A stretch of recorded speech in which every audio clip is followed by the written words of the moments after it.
आप सभी लोगों को मेरा बहुत बहुत नमस्कार। आशा करता हूं कि आप लोग स्वस्थ होंगे, मस्त होंगे। जैसा कि कहीं ना कहीं निश्चित रूप से स्क्रीन पर देख रहे हैं, लिखा है अपने असंतोष को संकल्प में बदलो। कहीं भी जहां पर हैं, जिस व्यवस्था में हैं, अगर वहां पर उस व्यवस्था से असंतुष्ट हैं तो एक संकल्प लो कि मुझे इस व्यवस्था को बदलना है। आप जिस रूप में हैं, मैं मान सकता हूं कि आप तैयारी कर रहे हैं, आप कहीं ना कहीं निश्चित रूप से चाहते हैं कि एक बहुत बड़ा मुझे स्टेटस चाहिए, तो परिश्रम करिए जिससे कहीं ना कहीं आप अपने असंतोष को संकल्प में बदल सके। मैं बार बार कहता रहता हूं, कन्वर्टिंग एंगर इनटू ए रिजोल्यूशन। मैं इतिहास के परिप्रेक्ष्य में अगर जाना चाहता हूं तो मैं बार बार कहता रहता हूं कि बुद्ध ने अपनी व्यवस्था से असंतुष्ट थे तो बुद्ध ने इतिहास का निर्माण किया। बुद्ध ने संकल्प लिया कि मैं इस व्यवस्था को परिवर्तित करूंगा। महावीर अपनी व्यवस्था से असंतुष्ट थे, महावीर ने इतिहास का निर्माण किया। कहीं न कहीं चाणक्य अपनी व्यवस्था से असंतुष्ट था, अखंड भारत की परिकल्पना को साकार कर दिया। इतिहास में बहुत से लोग ऐसे हुए हैं जो कहीं ना कहीं उस व्यवस्था से असंतुष्ट थे और कहीं ना कहीं उन्होंने संकल्प लिया कि मैं इस व्यवस्था को बदलूंगा।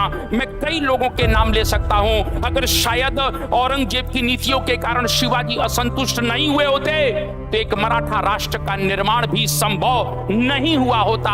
1857 की क्रांति को देखें, अगर अंग्रेजों की नीतियों से कुलना के वहां का जनमानस असंतुष्ट नहीं हुआ होता तो क्रांति नहीं हुई होती। अगर मैं भारत के क्रांतिकारियों की बात करना चाहता हूं, चाहे भगत सिंह हो, राजगुरु हो, सुखदेव हो, सुभाष चंद्र बोस हो, अंग्रेजियों की नीतियों के खिलाफ उनके मन में एक असंतोष है, एक गुस्सा है और अंततः कुल मिला के उस व्यवस्था को परिवर्तित करने के लिए, बदलने के लिए, अंग्रेजों को भारत से बाहर करने के लिए उन्होंने संघर्ष किया और इतिहास का निर्माण किया। इतिहास का निर्माण किया।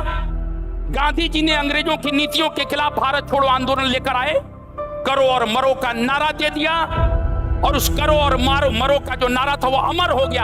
आज भी हमारे लिए प्रासंगिक है। मैं बार बार कहता रहता हूं कि निश्चित रूप से आप लोग भी कहीं न कहीं असंतुष्ट हैं तो संकल्प लो कि हम अपने लक्ष्य को हर हालत में कहीं न कहीं क्रैक करेंगे। अगर कलाम साहब जो स्टेशन पर मोहल्ले में पेपर बेचा करते थे अगर असंतुष्ट नहीं हुए होते तो शायद वो भारत के मिसाइल मैन नहीं बने होते। और भाई साहब, आप ही के बिहार से मैं दशरथ माझी को लेकर आना चाहता हूं। दशरथ जी, आप पूरा इतिहास में पढ़ा चुका हूं, जो कहीं ना कहीं उस पहाड़ के कारण जो उनके गांव और मार्केट के बीच में आता था, जिसके कारण से उनकी पत्नी की डेथ हो गई। उनके मन में एक असंतोष आया कि ये पहाड़ अगर नहीं रहता तो शायद मैं अपनी पत्नी को जिंदा कर लेता। और अंततः उनके मन में यह संकल्प लिया कहीं ना कहीं पत्नी की मृत्यु के बाद कि इस पहाड़ के गुरूर को मैं नष्ट करूंगा।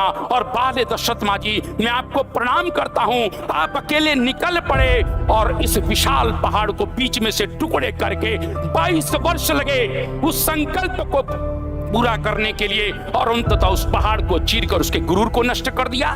मैं इसीलिए कहना चाहता हूं कि अगर आप असंतुष्ट हैं, संकल्प लो कि मैं भी एक ना एक दिन अपने लक्ष्य को पूरा करूंगा, लक्ष्य को प्राप्त करूंगा।